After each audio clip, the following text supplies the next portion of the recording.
días, Iglesia Vida Nueva. Gracias por acompañarnos otra vez en este servicio. El 7 de febrero hemos estado estudiando y reflexionando juntos sobre el tema Reino y Pacto en los libros de 1 y 2 de Samuel. Y hoy casi terminamos con esta serie. Pero vamos a empezar hoy con nuestro llamamiento a la adoración del Salmo 3, versículo 8, que dice así: Tuya es, Señor, la salvación. Envía tu bendición sobre tu pueblo. Vamos a orar. Gracias, Señor, por este día, por la libertad que tenemos en ti de adorarte. Y gracias, Señor, porque tuya es la salvación. Gracias por la bendición que envías sobre tu pueblo, tu protección y provisión en cada momento. Recibe, Señor, hoy nuestra alabanza por Cristo Jesús. Amén. Entonces juntos vamos a cantar al Señor.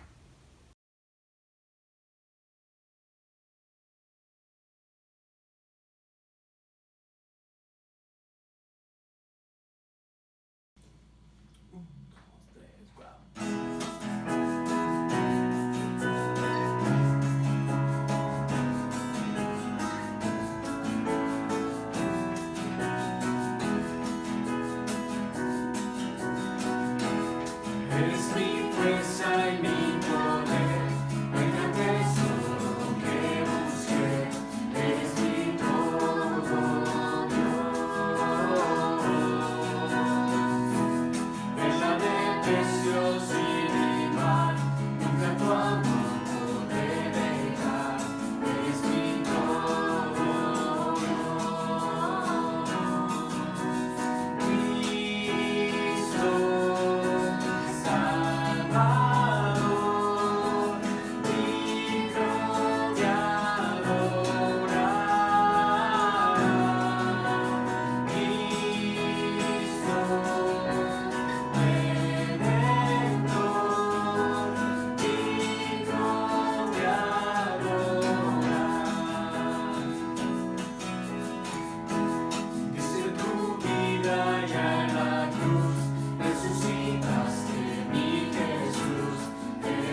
montes, solo Dios puede salvar, mi Dios puede salvar, por siempre, autor de salvación.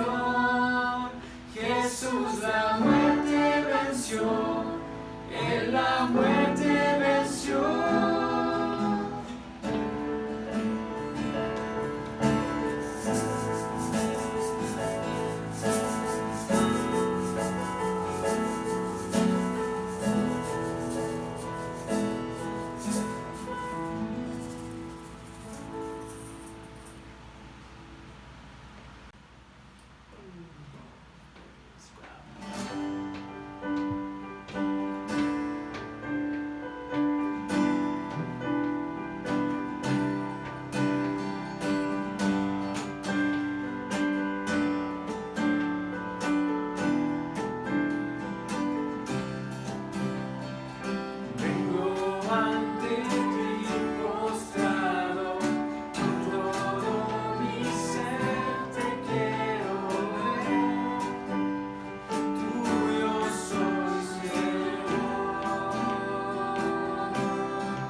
mi esperanza está en Jesús.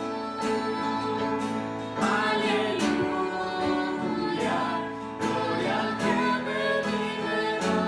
Aleluya, a la muerte derrotó, las cadenas se rompió, en su nombre hay salvación, mi esperanza está en Jesús. Mi esperanza está en Jesús. Mi esperanza está en Jesús.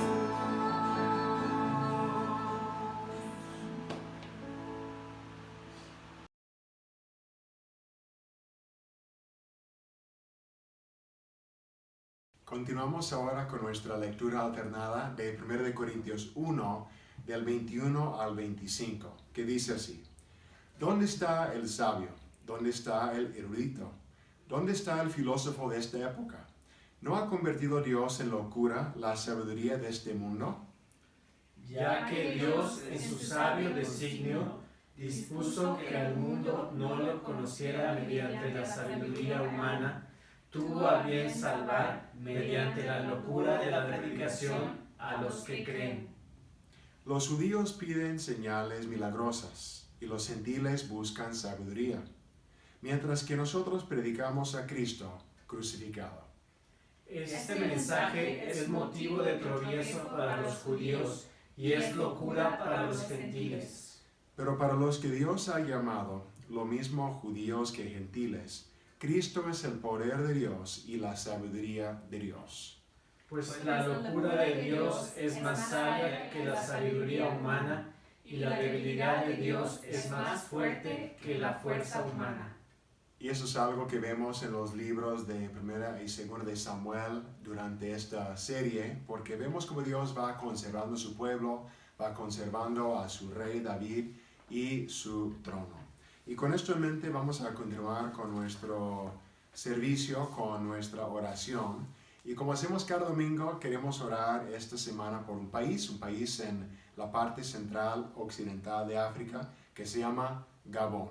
Un país rico en recursos, pero aún así vive con mucha pobreza debido a muchas décadas de descuidado y de corrupción. En particular queremos orar por los niños y las mujeres que son los más vulnerables en esta población. Y también oraremos por los otros motivos de gratitud y peticiones de nuestra iglesia.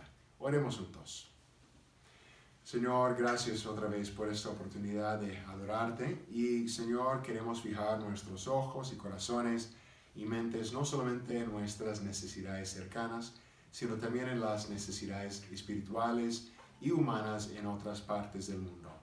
Este domingo queremos orar por el país de Gabón, en África, y queremos orar no solamente por la justicia, por la educación, por la pobreza, que estas situaciones se mejoren, sino también para que se extienda tu evangelio y crezca allá también.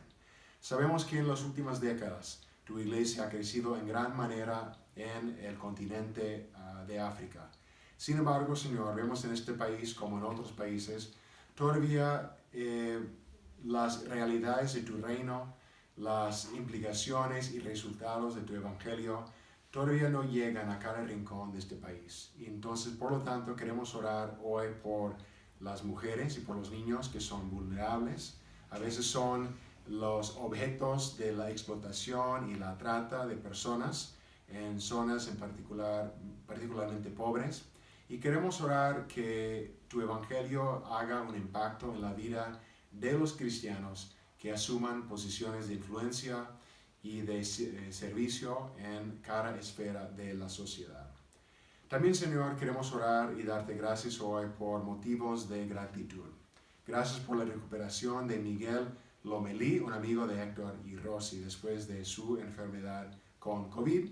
Y, Señor, también queremos orar por la joven Vania, que es hija de una gran amiga de Lupita Luna en Veracruz, que abandonó su hogar, pero ya regresó.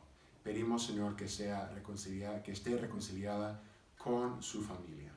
Y también, Señor, que seguimos poniendo delante de ti diferentes motivos de oración, en particular por Marcela, una amiga de Pepe y Lidia, que tiene COVID y que recién perdió a su esposo Jorge, también debido a esta enfermedad. Oramos por Marcela, por sus hijos Carlos y Ale. Señor, también queremos orar por el cambio del hijo de Carlos y Katy, por su hijo Carlos, que recién se mudó a Puerto Vallarta con su familia. Pedimos que se instale bien allá y que encuentre una iglesia y encuentre una comunidad de fe en esa ciudad. Señor, también queremos orar por el embarazo de Víctor y Dulce, que ya viven en otra ciudad, pero oramos por ellos y por este regalo que pronto nacerá de tu parte. Pedimos que todo salga bien con el parto y con la salud de Dulce y del bebé también. Señor, asimismo ponemos en tus manos todos los meses de este año, ahora empezando un nuevo mes de febrero. Queremos orar que se haga tu voluntad, que nos vayas guiando con mucho cuidado, con cada necesidad sabemos que será suplida de parte de tu mano. Queremos agradecerte por tu protección en meses recientes, por nuestros hogares, familias y trabajo. Gracias, Señor, por todo esto. Y pedimos también por el mensaje que pronto escucharemos de parte de tu siervo Mark en cuanto a 2 de Samuel 20, para que confiemos en ti en cada momento, el Dios que cuida a su pueblo. Gracias. En el nombre de Cristo oramos. Amén. En este momento no vamos a tomar una ofrenda porque estamos compartiendo este servicio por medio de las redes sociales. Sin embargo, agradecemos a todos los que están apoyando el Ministerio de Vida Nueva con sus oraciones, con sus donaciones y con su servicio en las células y en otras formas. Y a continuación compartiremos con ustedes en la pantalla nuestra cuenta bancaria para que si gusten aportar este ministerio con un depósito a esta cuenta, con mucho gusto la recibimos y con el favor de Dios la vamos a usar para el Ministerio de Vida Nueva. Muchas gracias. Estamos en esta mañana en el segundo libro de Samuel, en capítulo 20. Entonces, por favor, leer conmigo. Vamos a leer el capítulo 20. Sabá se rebela contra David. Por allí se encontraba un malvado que se llamaba Sabá, hijo de Bicri, que era benjaminita. Dando un toque de trompeta, se puso a gritar, «Pueblo de Israel, todos a sus casas, pues no tenemos parte con David, ni herencia con el hijo de Isaí». Entonces todos los israelitas abandonaron a David y siguieron a Sabá, hijo de Bicri. Los de Judá, por su parte, se mantuvieron fieles a su rey, lo acompañaron desde el Jordán hasta Jerusalén. Cuando el rey David llegó a su palacio en Jerusalén, sacó a las 10 concubinas que había dejado a cargo del palacio y las puso bajo vigilancia. Siguió manteniéndolas, pero no volvió a acostarse con ellas. Hasta el día de su muerte, quedaron encerradas y viviendo como si fueran viudas. Luego el rey le ordenó a Amasa: «Moviliza a las tropas de Judá y preséntate aquí con ellas dentro de 3 días». Amasa salió para movilizar a las tropas, pero no cumplió con el plazo. Por eso, David le dijo a Abisai: «Ahora Sabá, hijo de Bicri, va a perjudicarnos más que Absalón. Así que hazte cargo de la guardia real y sal a perseguirlo. No sea que llegue a alguna ciudad fortificada y se nos escape». Entonces los soldados de Joab, junto con los quereteos, los peleteos y todos los oficiales bajo el mando de Abisai, salieron de Jerusalén para perseguir a Sabá, hijo de Bicri. Al llegar a la gran roca que está en Gabaón, Amasa les salió al encuentro. Joab tenía su uniforme ajustado con un cinturón y ceñida al muslo llevaba una daga envainada. Pero al caminar la daga se le cayó. Con la mano derecha Joab tomó a Amasá por la barba para besarlo, mientras le preguntaba, ¿cómo estás, hermano? Amasá no se percató de que en la otra mano de Joab llevaba la daga. Así que Joab se la clavó en el vientre y las entrañas de Amasá se derramaron por el suelo. Amasá murió de una sola puñalada y luego Joab y su hermano Abisai persiguieron a Sabá, hijo de Bicrib. Uno de los soldados de Joab, deteniéndose junto al cuerpo de Amasá, exclamó, «Todos los que están a favor de Joab y que apoyan a David siguen a Joab». Como el cuerpo de Amasá, bañado en sangre, había quedado en medio del camino, todas las tropas que pasaban se detenían para verlo. Cuando aquel soldado se dio cuenta de esto, retiró el cuerpo hacia el campo y lo cubrió con un manto. Luego de que Amasá fue apartado del camino, todas las tropas fueron con Joab a perseguir a Sabá, hijo de Bicrib. Sabá recorrió todas las tribus de Israel hasta llegar a Abel Bet-Macá, y allí todos los del clan de Bicrib se le unieron. Las tropas de Joab llegaron a la ciudad de Abel Bet-Macá y la sitiaron. Construyeron una rampa contra la fortificación para atacar la ciudad, y cuando los soldados comenzaban a derribar la muralla, una astuta mujer de la ciudad les gritó, «Escúchenme, escúchenme. Díganle a Joab que venga acá para que yo pueda hablar con él». Joab se lo acercó. «¿Es usted Joab?», le preguntó la mujer. «Así es». Entonces la mujer le dijo, «Ponga atención en las palabras de esta servidora suya». «Te escuchó», respondió Joab. Ella continuó, «Antiguamente, cuando había alguna discusión, la gente resolvía el asunto con este dicho, vayan y preguntan en Abel. Nuestra ciudad es la más pacífica y fiel de paz y muy importante en Israel. Usted, sin embargo, intenta arrasarla. ¿Por qué quiere destruir la heredad del Señor?» «Que Dios me libre», replicó Joab, «que Dios me libre de arrasarla y destruirla. Yo no he venido a eso, sino a capturar a un hombre llamado Sabá, hijo de Bicrib. Es de la sierra de Efraín y se ha sublevado contra el rey David. Si me entregan a ese hombre, me retiro de la ciudad». «Muy bien», respondió la mujer, «desde la muralla arrojaremos su cabeza». Y fue tal la astucia con que la mujer habló con todo el pueblo, que le cortaran la cabeza a Sabá, hijo de Bicrib, y se la arrojaron a Joab. Entonces Joab hizo tocar la trompeta y todos los soldados se retiraron de la ciudad y regresaron a sus casas. Joab, por su parte, volvió a Jerusalén para ver al rey. Joab era general en jefe del ejército de Israel. Benaías, hijo de Joiada, estaba al mando de los quereteos y los peleteos.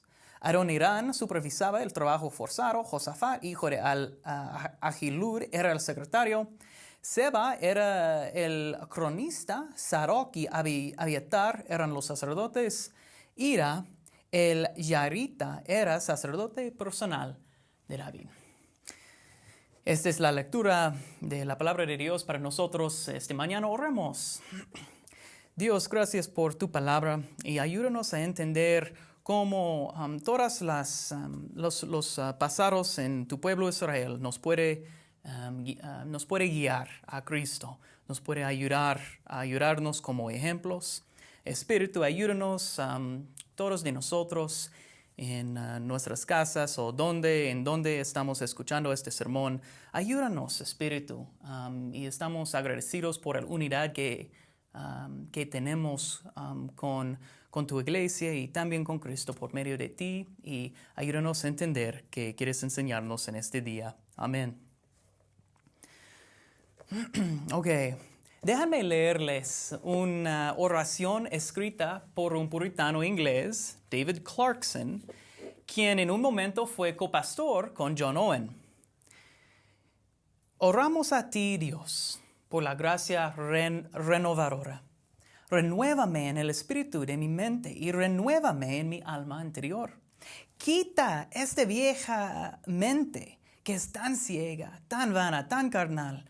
Quita esta vieja voluntad que es tan obstinada, tan perversa, tan rebelde. Quita esta vieja conciencia, quien es tan parcial, tan cauterizada, tan insensata. Quita este viejo corazón que nunca se deleitará, cumplirá o se someterá a nosotros. Deja que las cosas viejas pasan, que todas las cosas se vuelvan nuevas. Tú, que sacaste este mundo de la nada, con una palabra puedes trabajar en mí esta nueva creación. Él dijo, David Clarkson dijo, quita este viejo corazón que nunca se deleitará, cumplirá o se someterá a ti. Cristianos, ¿están de acuerdo con esta oración? ¿Estás de acuerdo? ¿Están seguros? Cada cristiano está a favor de la idea de sumisión hasta que no quiere hacerlo. Todos de nosotros tenemos el problema que sí, estamos de acuerdo con la enseñanza cristiana sobre la sumisión a autoridades hasta que no queremos hacerlo.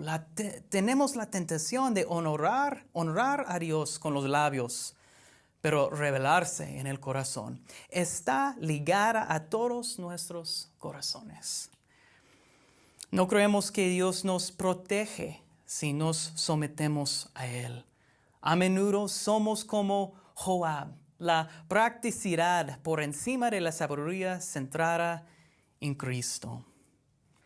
Queremos resultados, aunque signifique que honremos a Dios externamente, pero nos rebelemos contra aquellos a quienes han puesto como autoridad sobre nosotros. ¿En qué áreas no te sometes a Dios? Y en su lugar pones la practicidad por encima de la sabiduría bíblica. Niños, ¿dónde se escabullen a espaldas de tus padres? Porque creen que tus padres no se preocupan por ti, de la verdad. Esposos, esposas, ¿utilizan tus palabras para atropellar a tu esposa o esposo a sus espaldas? Aunque en su cara les dan alabanzas, palabras buenas.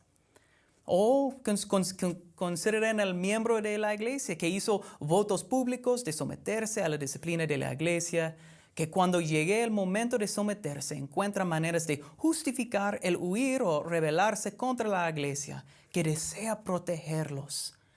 Aquí Israel, el pueblo de Dios, es un desastre. Pero quiero que miremos al final de este pasaje y descubramos la gracia que Dios tiene para nosotros hoy. ¿Qué leemos en el último parte de nuestro pasaje? En versículo 23. Joab era general. Era general y jefe de ejército de Israel. Y Benanía, hijo de Joiada, estaba al mando de los quereteos y peleteos. Adoniram estaba a cargo del trabajo forzado y Josafat, hijo de Alihud, era el secretario. Seba era el cronista. Sadoc, Abiatar eran los sacerdotes. Ira, el Yarita, era sacerdote personal de David. ¿Qué significa esto? ¿Qué es lo que vemos? Dios, por su providencia, sigue protegiendo a Israel apenas de un hilo. Él está protegiendo a Israel, aunque Joab, este general tan malo, él no puede interrumpir los planes de Dios. Él no puede prevenir el crecimiento de la iglesia de Dios. Y nosotros no podemos interrumpir el plan que Dios tiene para crecer su iglesia mundial. Ya que Dios protege a su pueblo, debemos someternos a su palabra. Dios nos protege y vamos a crecer en nuestra habilidad de someternos cuando entendemos que Dios quiere protegernos, y vamos a explorar este tema en 3 pasos en esta mañana. Primero, vemos en nuestro texto que Dios disciplina a su pueblo. Segundo, Dios gobernará sobre su pueblo. Y a la tercera, Dios da sabiduría a su pueblo. Y en esas maneras Dios nos protege. En todas de esas 3 maneras, por disciplina, gobierno y al dar sabiduría, Dios nos protege. Entonces, ¿qué es nuestra respuesta? A someternos a su palabra, a la palabra de Dios. Ok, bueno, el primer punto. Dios disciplina a su pueblo. Vemos 2 consecuencias de las acciones previas del pueblo de Israel. Y estas consecuencias son maneras de disciplina. El consecuencia 1, Israel se está rebelando. En estos primeros versículos, Israel, en versículos 1 y 2, nos encontramos con este hombre Seba. Y ahora él no apareció de la nada. Lo que acaba de suceder es que hubo una disputa entre el tribu de Judá, que es el tribu nativa de David, y el resto de Israel sobre quién escoltará al rey David de vuelta a la ciudad. David está regresando a Jerusalén, entonces hay una lucha entre Judá y el resto de Israel. ¿Quién va a acompañar a David para regresar a Jerusalén? Así que empezaron a discutir de un lado a otro y la desconfianza echó raíces. Y así Sabá, del golpe final, y toma un montón de gente de Israel y ¿qué hizo? Se rebela. El pueblo de Dios, confiando en su propio... el pueblo de Dios. ¿Qué hizo? Ellos están confiando en su propio entendimiento, formando facciones y escalando de conflicto innecesariamente con palabras de púas. Dios está dejando que su pueblo haga esto para que vuelvan a estar bajo su disciplina. Israel se está rebelando. Y la segunda consecuencia, la segunda manera que vemos la disciplina de Dios es David, es deshonrado y hay víctimas inocentes también. En versículo 3 tenemos cuenta sobre los concubinas de David. Y cuando un escritor hebreo nos da detalles, cuando un escritor hebreo nos da detalles en el texto, necesitamos detenernos y entender por qué tenemos esto. Tenemos cuenta que en versículo 3 que dice, cuando el rey David llegó a su palacio en Jerusalén, sacó a las 10 concubinas que había dejado a cargo del palacio y las puso bajo vigilancia. Siguió manteniéndolas, pero no volvió a acostarse con ellas hasta el día de su muerte. Quedaron encerradas y viviendo como si fueran viudas. Las palabras de Dios aquí se están cumpliendo. Después del pecado de David con Betsabé, Dios le dijo que sus propias esposas serían humilladas ante todo Israel. Y esto, por supuesto, ocurrió de la mano de Absalom. Estas pobres mujeres, ellos son las víctimas del pecado de David. esas pobres mujeres encerradas en el palacio por los pecados de otras. David ya no tendría que ver nada con ellas. Se enfrenta a las consecuencias de su propio pecado. Y también es una pena para Israel. También. ¿Por qué Dios hace estas cosas? ¿Por qué Dios darnos consecuencias del pecado? Muchos años después, una profeta llamado Isaías va a decirle a Judá: a pesar de todo, Señor, tú eres nuestro Padre. Nosotros somos el barro y tú el alfarero. Todos somos obra de tu mano. ¿Qué es un alfarero? Con cuidado, con diligencia. Él hace una obra con propósito. El alfarero necesita trabajar el barro, luego moldearlo y luego colocarlo en el horno. ¿Y cuál es el resultado? Para nosotros, para el pueblo de Dios, para personas que están en Cristo, ellos van a ser un pueblo hermoso, una obra bien hecha, que acompañará un día a Cristo cuando entre en su reino. Un pueblo sumiso, un pueblo glorioso. Y Dios nos permite experimentar las consecuencias de nuestro pecado en esta vida para prepararnos para este día, para disciplinarnos, para hacernos más hermosas, para ser un pueblo glorioso. ¿Quieren eso? Entonces necesitamos someternos a su palabra en lugar de rebelarnos, porque eso es donde vamos a encontrar gozo real. Buscamos honor en la obediencia al Señor. En lugar de dar una respuesta rápida, tal vez necesitamos practicar la enseñanza o ser enseñables. ¿Dónde eres rápido para actuar en lugar de buscar al Señor en oración? ¿Cómo sometemos? ¿Cómo sometámonos al gobierno del Señor? Pues que tenemos aquí en el texto son 3 ejemplos como no, y vamos a explorar este tema. Dios gobierna a su pueblo y debemos someternos a su palabra. Y así este próximo pasaje nos muestra lo opuesto de un gobierno centrado en Dios. Primero, vemos autoridad centrada en el hombre. Autoridad centrada en el hombre.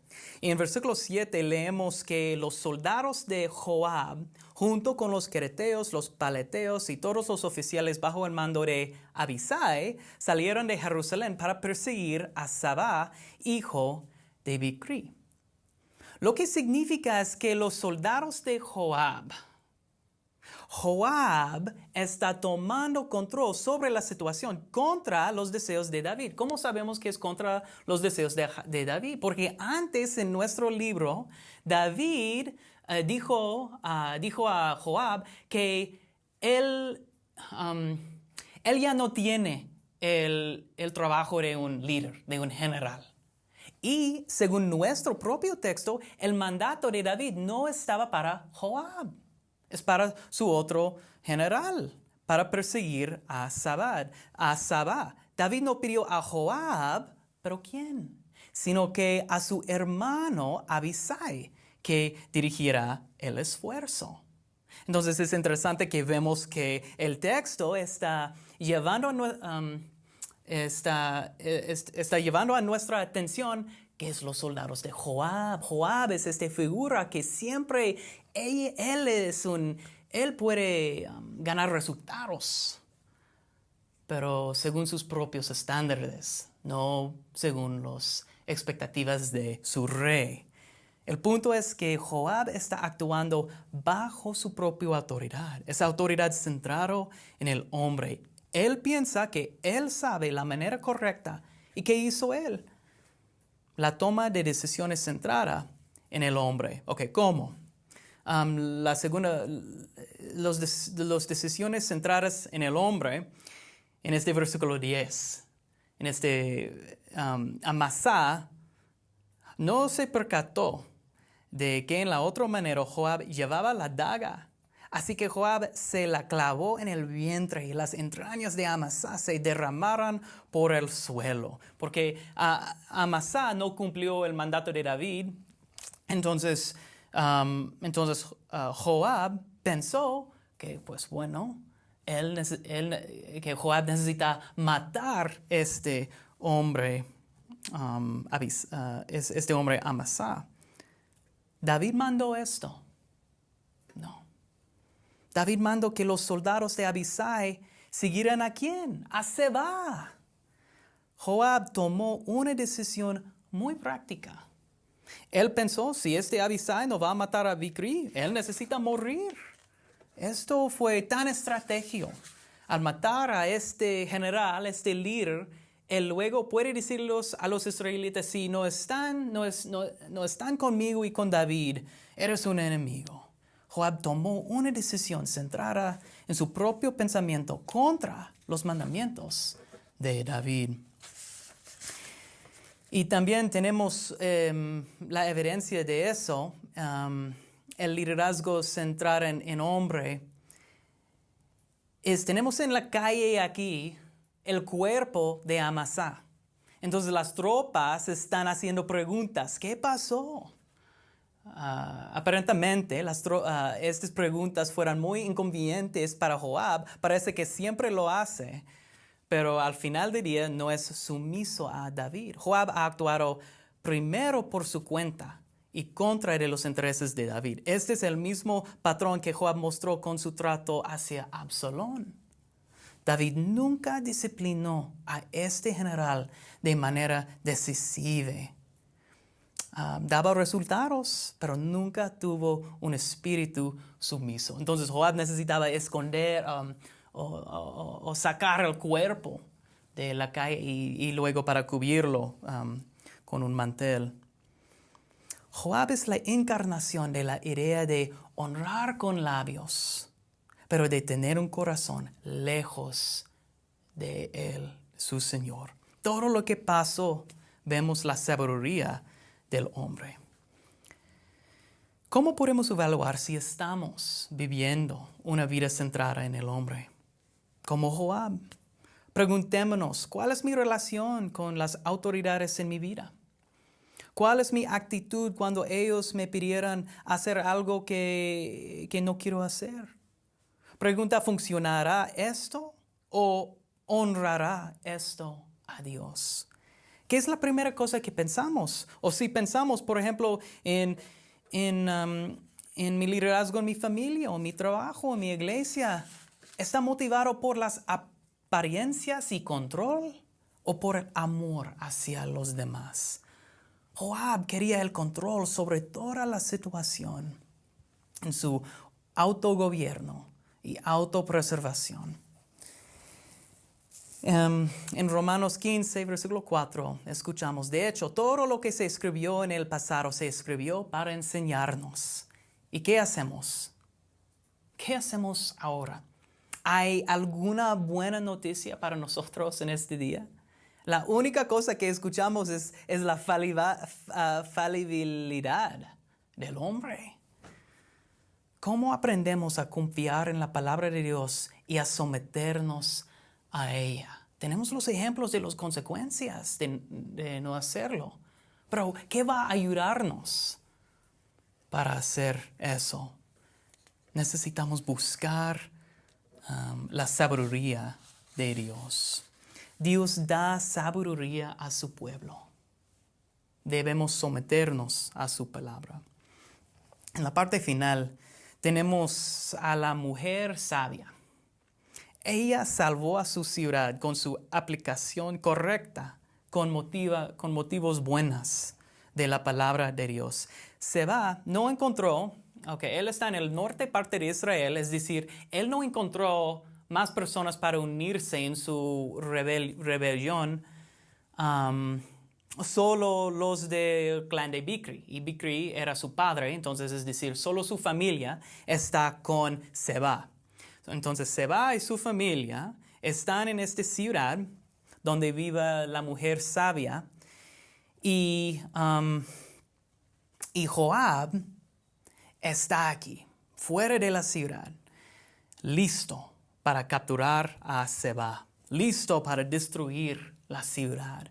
Pero la mujer sabia, ¿qué sabía ella? Ella sabía las reglas que gobiernan la guerra en el pueblo de Israel, que están en Deuteronomio, y antes de que una ciudad sea asediada, deben ofrecer o establecer términos de la paz. Y así que convoca a Joab y entrega la cabeza de Sabá. Ella conocía la palabra de Dios y por medio de eso, ella salvó la ciudad. ¿Qué es el nombre de esta mujer? ¿De qué familia es esta mujer? No sabemos eso. Y de hecho es una mujer. No era un general ingenioso. Era una mujer sabia. Y aquí vemos, por medio de esta sabiduría, por medio de la aplicación buena de la palabra de Dios, ella salvó su ciudad. Y aquí vemos un tipo de la obra de Cristo. Cristo, quien da sabiduría a su pueblo, a la iglesia. Cristo, quien es sabiduría para nosotros. Cristo, que tiene sabiduría no según los estándares del mundo, pero sabiduría que nos puede salvar. Cristo, por su sabiduría, salvó a su pueblo. ¿Y cómo es? ¿Cómo es la sabiduría del Cristo? Según la Biblia, es una locura. ¿Cómo? El sabiduría de Cristo es cuando el Dios del universo se encarnó a sí mismo y vino a habitar entre los pecadores. Cuando el Dios del universo se humilló a sí mismo al tener amigos necios. Y cuando el Dios del universo fue a una cruz para morir en lugar de sus enemigos y tomar toda la ira de Dios para que podamos ser hechos justos. Es cuando el Dios del universo murió y permaneció bajo el poder de la muerte y durante 3 días. Parece una locura. Parece como si se hubiera vuelto débil y sumiso para un poco más tarde resucitar. Y se le dará honor, gloria, poder y dominio. Todas las cosas que Joab quería. Todas las cosas que nosotros queremos. Pero Jesús hizo eso en el orden apropiado. Sufrimiento y luego gloria.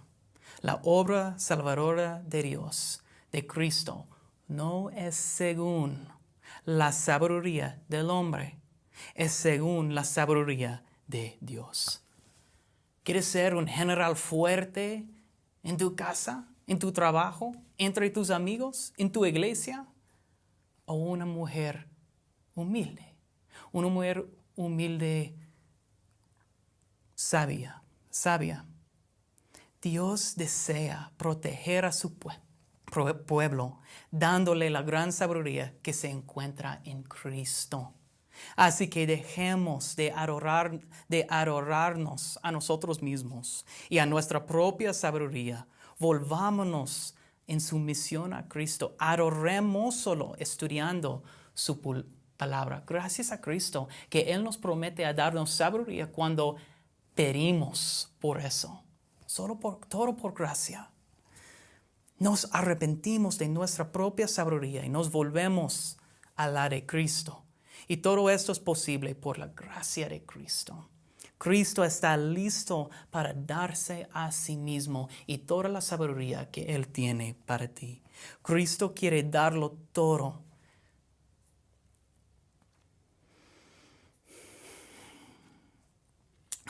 Este mes, mi mamá me compró un libro para mí, un libro lleno de imágenes tomadas del telescopio espacial Hubble.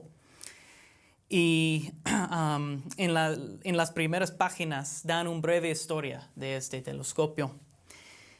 El telescopio, si no saben su pasado, era un desastre. Comenzó como un desastre. Uno de los ingenieros, jefe del telescopio, escribió esto. Un pequeño desvío en la fabricación del espejo primario de 0.4 metros causó que las imágenes fueran borrosas y los astrónomos se preocupaban de que la misión pudiera ser una pérdida casi total. La inversión en el telescopio por parte del público se elevó a miles de millones de dólares, por lo que el Congreso estaba desconcertado y enojado por el error. El Hubble se convirtió en el banco de bromas de los caricaturistas de la televisión y los periódicos. Muchos pensaron que la misión era una pérdida. Todo este tiempo, toda esta inversión se fue por el desagüe. Este ingeniero continúa: afortunadamente para todos nosotros, este no fue el final de la historia, sino el comienzo de un maravilloso viaje que no solo salvó al telescopio, sino que extendió su visión más allá de todo lo que había imaginado cuando se construyó. ¿Esto te recuerda a la vida de la iglesia? Con pecado, con humanos, con locura, con error, con personas como nosotros. Un desastre, un proyecto que parece que va a ser un perdido total. Todo el tiempo, los recursos gastados.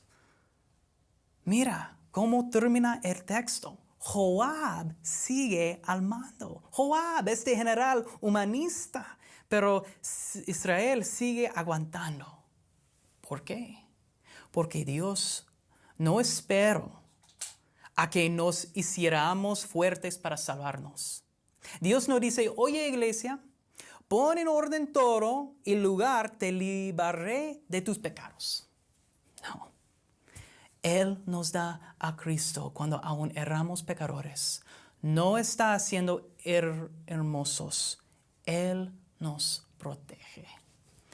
Entonces, sometémonos a esta sabiduría, a la sabiduría que se encuentra en el Evangelio, a la sabiduría que parece una derrota, la sabiduría que parece un rey que renuncia al poder. Vamos esta semana a nuestro buen Maestro, el Rey Jesús, a dejar de lado nuestros deseos de control y autonomía y encontrar el perdón continuo de nuestros pecados en Jesucristo.